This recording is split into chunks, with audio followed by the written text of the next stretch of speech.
Hello student, science की दुनिया में आपका स्वागत है। आशा करते हैं कि आप स्वस्थ होंगे, मस्त होंगे और आपके पढ़ाई का कार्यक्रम सुचारू रूप से चलता होगा। पिछले वीडियो लेक्चर में हम लोग दहन के बारे में पढ़े थे। दहन क्या है, इसके पोषक तत्व क्या है या इसके अपोषक तत्व क्या है, जिसमें हमने आपको बताया था कि दहन के पोषक तत्व कौन कौन से हैं। एक ऑक्सीजन होता है, नाइट्रोजन होता है और कौन होता है भैया, क्लोरीन होता है। और वहीं पर आपको बताए थे दहन के अपोषक पदार्थ किसके बारे में बताए थे, वो होते हैं कार्बन डाइऑक्साइड।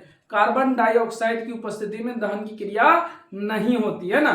इस वीडियो लेक्चर में हम लोग आप लोग को मोमबत्ती की ज्वाला यानी मोमबत्ती के बनावट के बारे में समझेंगे कि आखिर मोमबत्ती की क्या बनावट है ना। तो इस लेक्चर में हम लोग क्या पढ़ेंगे, मोमबत्ती की बनावट, है ना। ये भी एग्जाम में कभी कभी पूछते हैं, ज्यादातर नहीं पूछते हैं, लेकिन जो सिलेबस में है हम उसको सारी चीजों को क्लियर कराते चलेंगे धीरे धीरे धीरे धीरे। जितने भी टॉपिक, हम एक भी टॉपिक आपको छोड़ के नहीं पढ़ाने वाले, ए टू जेड टॉपिक को आपको डेली बाय डेली समझाते रहेंगे। इसलिए अगर आप मेरे चैनल में नए हैं तो प्लीज चैनल को सब्सक्राइब कीजिए, उसके बाद आगे बढ़ते हैं। चलिए, समझ में आ गया। और हमेशा अगर आप नए स्टूडेंट आते हैं तो वीडियो लेक्चर 1 से देखा कीजिए ताकि आपको पूरा समझ में आए। ये कितना लेक्चर है, 12 लेक्चर है ना। इससे पहले 11 लेक्चर अपलोड कर दी गई है। चलिए, सबसे पहले मोमबत्ती की ज्वाला। आखिर ज्वाला क्या है ना। तो हमने कहा दहन के फलस्वरूप उत्पन्न लाल एवं पीले रंग के लौ को, कभी मोमबत्ती को जलते देखिए, है ना। जब मोमबत्ती को जलते देखिएगा तो उसका एक लौ निकलता है। जैसे ये देखिए, ये मोमबत्ती जल रही है तो इसी प्रकार की, अगर मोमबत्ती बुझी है तो मोमबत्ती जब बुझी रहती है तो इस टाइप की रहती है ना। एक धागा मात्र बाहर निकला रहता है। बोलिए, जब मोमबत्ती बुझी रहती है तो सेम टू सेम इस टाइप की रहती है। लेकिन आप जलाते हैं, जब इसको आप जलाते हैं तो इस टाइप का आपको लौ निकलता हुआ दिखाई दे रहा। इसी को कहते हैं ज्वाला। क्या कहते हैं, ज्वाला। सुने होंगे, फलना बेटी बनी ज्वाला, है ना, फिल्मों में चलते रहता है ना। तो जब आप मोमबत्ती को जलाते हैं, माने किसी भी चीज को जलाते हैं, माने दहन में कोई भी चीज जलता है तो आप देखिएगा पीला और नीले रंग का क्या निकलता है, लौ निकलता है। बचपन में हम लोग टिबिया जला के पढ़ते तो उसमें भी इसी टाइप का क्या निकलता था, ऐसे लौ निकलता था, है ना। उसी को ज्वाला कहते हैं। क्या कहते हैं, ज्वाला, है ना। घर में हम लोग उसको धधरौ कहते हैं। धधरौ समझते हैं, जब आप घूर समझते हैं, अरे सेकने वाला, जब आप उसको लगाइएगा तो एकदम पूरा एकदम आग निकलेगा, भयंकर, है ना। उसी को हम लोग ज्वाला कहते हैं। कोई भी चीज, संठी जलाइए, बत्ती जलाइए, कुछ भी जलाइए, है ना, बांस जलाइए, लकड़ी जलाइए, तो देखिए एकदम पीला रंग का एक लौ निकलता है। उसी लौ का नाम क्या है, ज्वाला। क्या है ये, ज्वाला। जैसे अगर मोमबत्ती बुझी होगी तो वैसे होगी, है ना। लेकिन जला के देखिएगा तो इससे ऐसे फैला, एकदम सांप की तरह फैल जाता है ना। इसी को कहते हैं ज्वाला। क्या कहते हैं, ज्वाला। तो मोमबत्ती क्या है, मोमबत्ती के बारे में तो समझ रहे हैं। ज्वाला क्या है, आप कहिएगा कि दहन के फलस्वरूप उत्पन्न लाल एवं पीले रंग के लौ को, दहन के फलस्वरूप उत्पन्न लाल एवं पीले रंग के लौ को हम लोग क्या कहते हैं भैया, ज्वाला कहते हैं। तो आशा करते हैं कि आपको ज्वाला समझ में आया होगा। ज्वाला क्या है, दहन के फलस्वरूप अगर कोई चीज जल रहा है ना, तो उसमें देखिएगा नीला एवं पीला रंग का लौ निकलता है ना, लौ निकलता है। उसी को हम लोग क्या कहते हैं, ज्वाला कहते हैं। चलिए, उसके बाद हम लोग पढ़ते हैं मोमबत्ती के, मेन हम लोग को पढ़ना था मोमबत्ती के बनावट के बारे में। किसके बारे में, मोमबत्ती के, मेनली हमको किसके बारे में पढ़ना था, मोमबत्ती के बनावट के बारे में। तो हम लोग बनावट को लेके चलते हैं। चलिए, तो मोमबत्ती का जो बनावट है ना, इसके मुख्य 3 भाग है ना। मोमबत्ती के बनावट के मुख्य कितने भाग है, 3 भाग है। मोमबत्ती के बनावट के मुख्य कितने भाग है, 3। पहला है केंद्रीय मंडल, दूसरा है प्रकाशमान मंडल और अगला है प्रकाशहीन मंडल। पर केंद्रीय मंडल, प्रकाशमान मंडल और प्रकाशहीन मंडल। नाम पे मत जाइए, केंद्रीय मंडल, प्रकाशमान मंडल, है ना, और प्रकाशहीन मंडल, है ना। नाम पे मत जाइएगा, है ना। ऐसा मत सोचिएगा प्रकाशहीन मंडल है तो इसमें प्रकाश नहीं है, भैया बहुत है। चलिए, तो सबसे पहला देखिए, सबसे पहला है केंद्रीय मंडल, है ना। तो देखिए यह नीला होता है। कैसा होता है, नीला।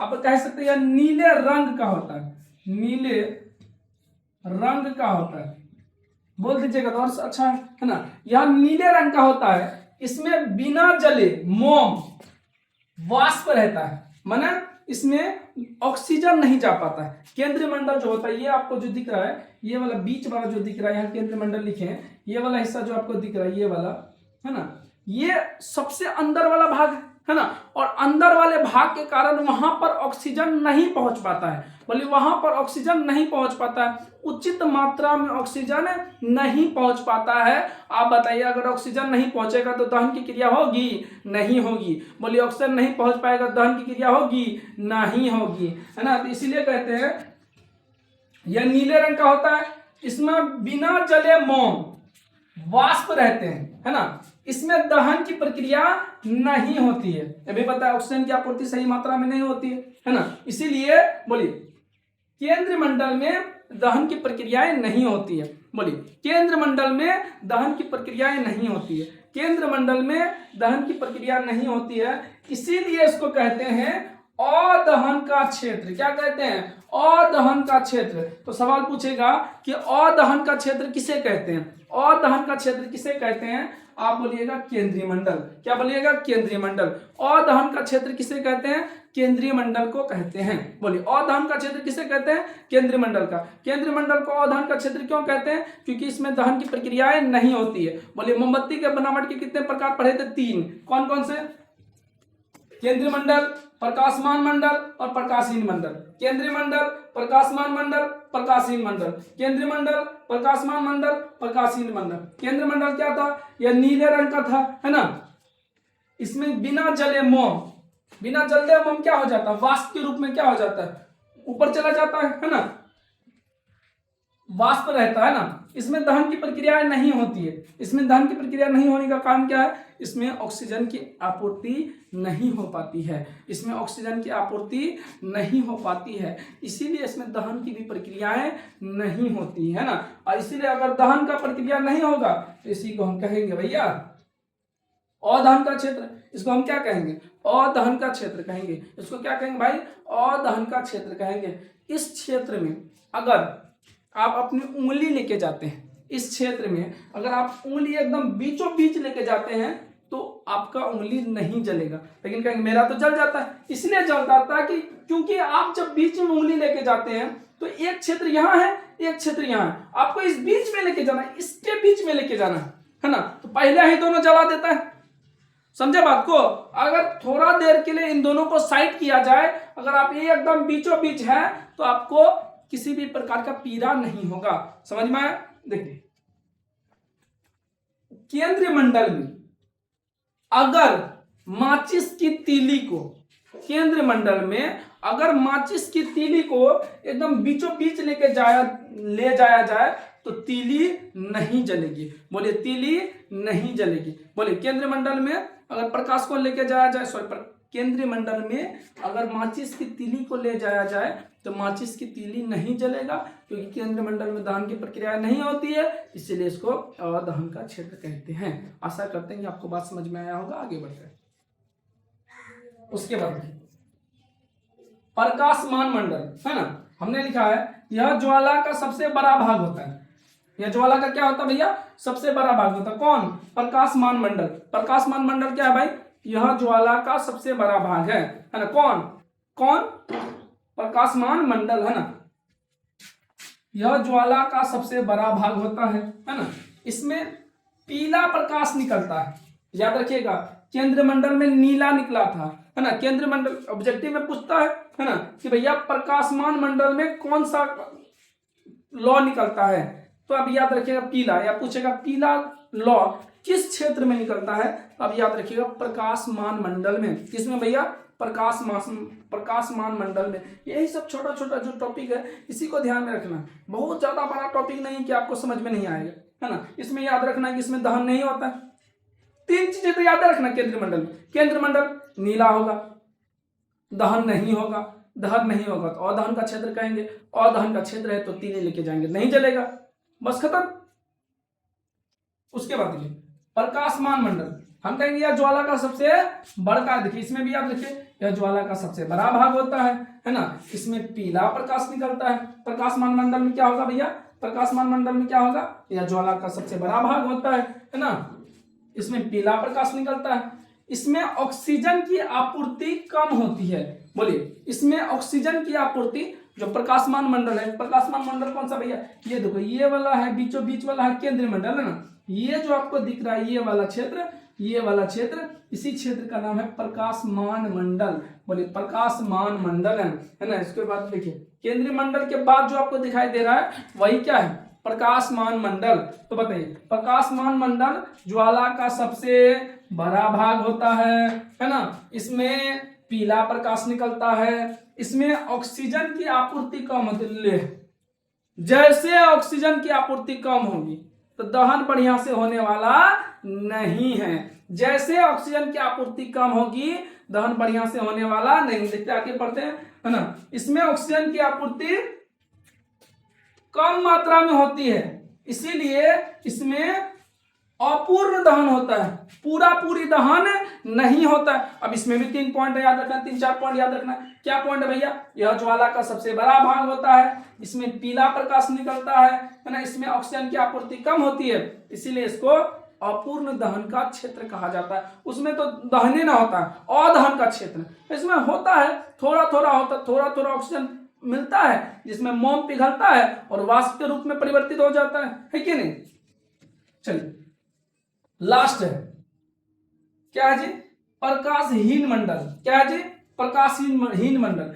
इस भाग में पूर्ण दहन होता है। अब सोचो पूर्ण दहन कब होगा, सोचिए पूर्ण दहन कब होगा, सोचिए पूर्ण दहन कब होगा। आप कहें सर जब ऑक्सीजन मिलेगा पूरा पूरा, जब ऑक्सीजन मिलेगा पूरा पूरा है ना, तो ऑक्सीजन मिलेगा पूरा पूरा तो बढ़िया होगा है ना। इस भाग में पूर्ण दहन होता है ना, क्योंकि इसमें ऑक्सीजन की आपूर्ति पर्याप्त मात्रा में होती है। बोलिए क्योंकि इसमें ऑक्सीजन की आपूर्ति पर्याप्त मात्रा में होती है। तो जल्दी से आप इसका स्क्रीनशॉट ले लीजिए, उसके बाद हम लोग आगे बढ़ते हैं।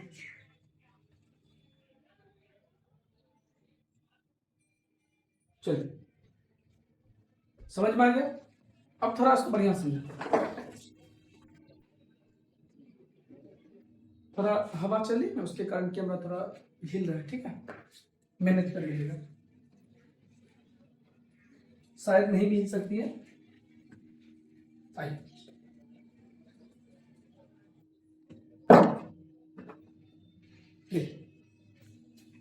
नंबर लाना और समझ के पढ़ने में अंतर होता है ना।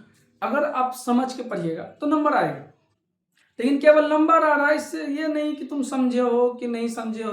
देखिए अगर आप 10th क्लास में और हमको पता है आज का जो दौर है ना, साइंस आम बात हो गया। जो भी मैट्रिक पास करेगा अगर गलती से भी तुक्का से भी पास करेगा तो सबसे पहले क्या लेगा, साइंस लेगा है ना। और बेस जिसका मजबूत है उसको आगे कोई दिक्कत नहीं। मेनली मजबूत क्या होना चाहिए, बेस है ना। बेस मैंने डीजे वाला नहीं कि बजा के एकदम भैया बेस मजबूत, नहीं यार है ना। बेस का मैंने हो गया कि अगर आपका 9th 10th आपका क्लियर है तो आपको कोनो दिक्कत ना होने वाला है। समझ में आ गया। तो हम लोग मेनली फोकस किस पे रखते हैं, बेस पे रखते हैं। आपको बेस मजबूत हो तो आगे आपको कोई दिक्कत ना हो। चलिए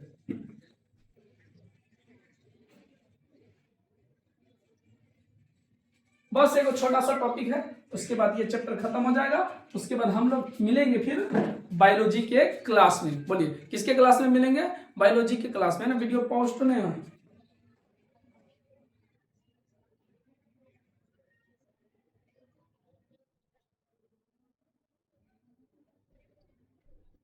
चलिए आइए लास्ट टॉपिक है हाँ, एलपीजी। लास्ट टॉपिक क्या है, एलपीजी है ना।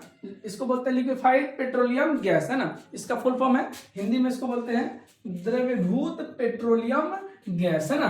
तो देखिए ये क्या होता है इसके बारे में सबसे पहले लिखते हैं। अगर आप लिखना चाहते हैं साथ साथ लिख सकते हैं ना। यह एथेन, प्रोपेन और ब्यूटेन का द्रवीभूत, भूत में भूत नहीं हाँ, द्रवीभूत मिश्रण है, द्रवीभूत मिश्रण है जिसमें मुख्य अवयव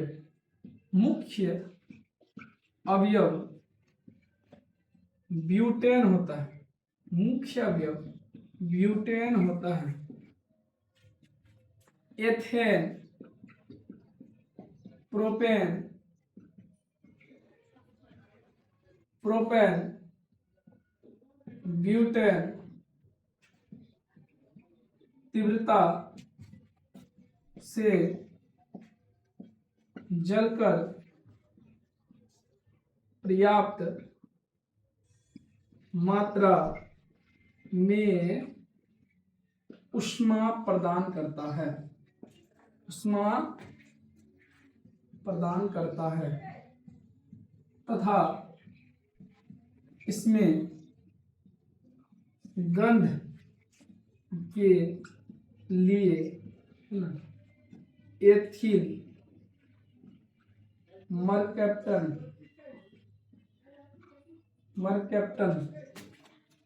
मिलाया जाता है। चलिए समझते हैं ना। एलपीजी क्या है ना, द्रवीभूत पेट्रोलियम गैस, एलपीजी है ना। यह एथेन, प्रोपेन और ब्यूटेन का द्रवीभूत मिश्रण, द्रवीभूत का मतलब एक दूसरे पे बहुत बेहतरीन तरीके से मिला हुआ है ना।